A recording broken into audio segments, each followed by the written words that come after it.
สบายดีท่านผู้ชมขอต้อนรับท่านผู้ชมทุกท่านเข้าสู่รายการเสียงแค้นลาว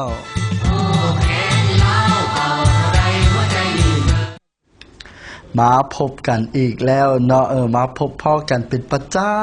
จำนี่แหละตั้งแต่เวลา 12:30 จนถึง 14:00 ทางรายการเสียงแค้นลาวทางช่องลาว PSTV นั่นเองเนาะพบพ่อกันในมื้อนี้เนาะก็คือวันจันทร์วันที่27พฤษภาคมปี 2013 กันแล้วเนาะซึ่งกงกับแฮม3ค่ำเดือน6ลาวพศ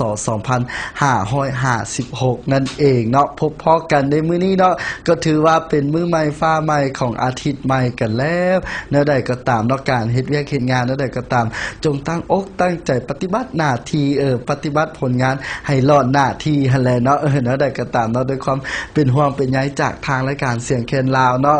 หลายๆคนตอนนี้ก็คงจะกลับจากการเฮ็ดเวียกเฮ็ดงานบ่หรือว่ากลับจากการศึกษาบ่จังซี่เนาะอย่าลืมกันแล้วกันเนาะกดมาได้ที่ช่องลาว PSTV มาติดตามชมรายการเสียงแคนลาวและมื้อนี้รับหน้าที่ดำเนินรายการข้าพเจ้ากินกรศูนย์ทองแดงหรือว่าต้นคูณคนเก่าเจ้าเดิมนี่แหละที่จะมามอบความสุขความเบิกบานมนต์ซื่นให้กับพ่อแม่พี่น้องทางด้านเสียงเพลงเนาะ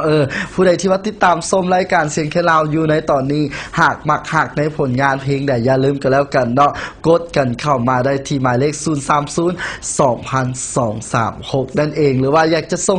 SMS กันเข้ามาทักทายสบายดีกับรายการเสียงแค่ลาวก็สามารถส่งกันเข้ามาได้เนาะผ่าน2เครือข่ายนั่นก็คือลาวโทรคม1919แล้วก็ ETL 2012นั่นเองเนาะหลายๆคนโทรกันเข้ามาบ่หรือว่าหลายๆคนส่ง SMS กันเข้ามาระยะสุดท้ายนี่ต้นคุณจะมาตอบให้ใจให้กับหมดทุกเสียงทุกสายให้ได้ฟังกันแน่นอนเนาะเอาเป็นว่ากำลังรับประทานอาหารเที่ยงอยู่ในตอนนี้เนาะต้นคุณก็จะเอาผลงานเพลงนี่แหละที่จะมาปลอบใจทางส้มที่ว่ากำลังรับประทานอาหารเที่ยงอยู่กินอาหารเที่ยงไปน้ำเนาะฟังผลงานเพลงไปน้ำหรือว่าพักผ่อนอยู่ในตอนนี้ก็ฟังผลงานเพลงม้วนๆจากทางรายการขอพอจัก3ผลงานเพลงก่อนแล้วจึงกลับมาพบกับต้นคุณในระยะต่อไปของรายการเสียงแคนลาว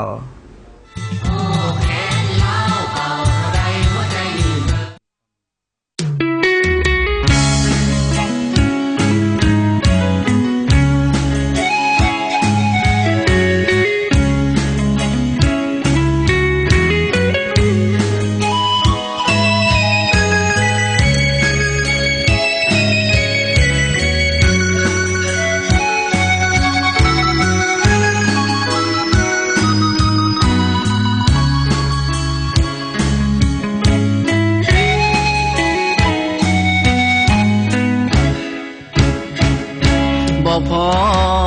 แจ่มสาแล้วน้องห่างอายพอน้องพบสายเขาดีกว่าอายแล้วห่างอายที่มีมันน้อยเต็มที่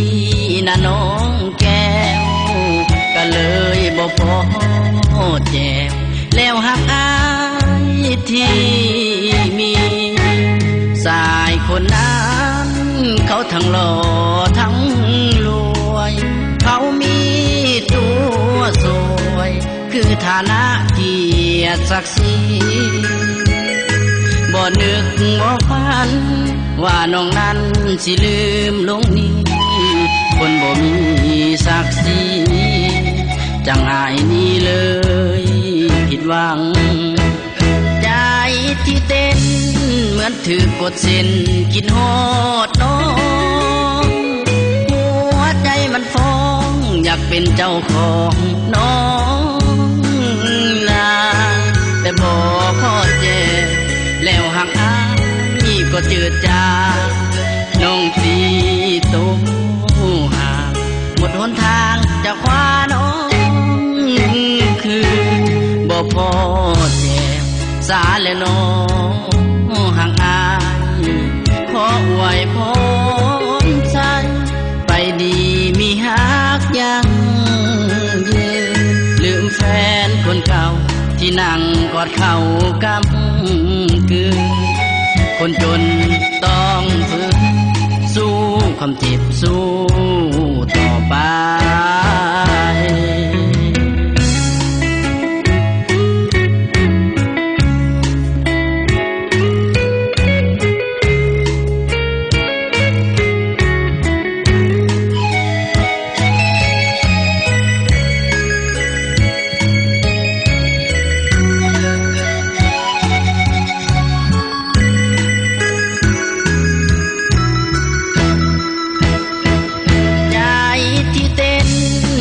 ถือกดเส้นคิดฮอ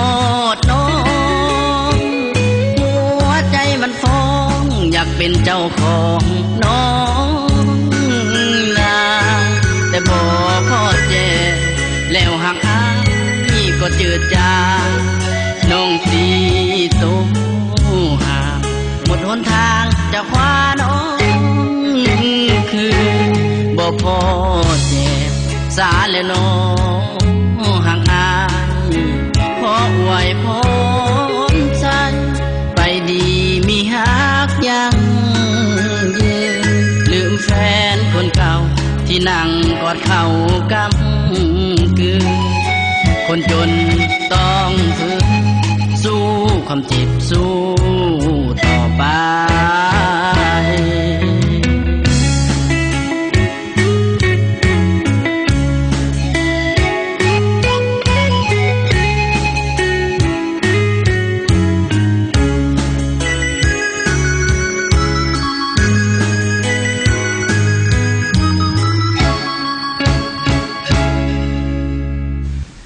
บ่พอแจวสาแล้วน้องห่างอายพอน้องพบสายเขาดีกว่าอายแล้วห่างอายที่มีมันหน่อยเต็มที่นะน้องแก้ว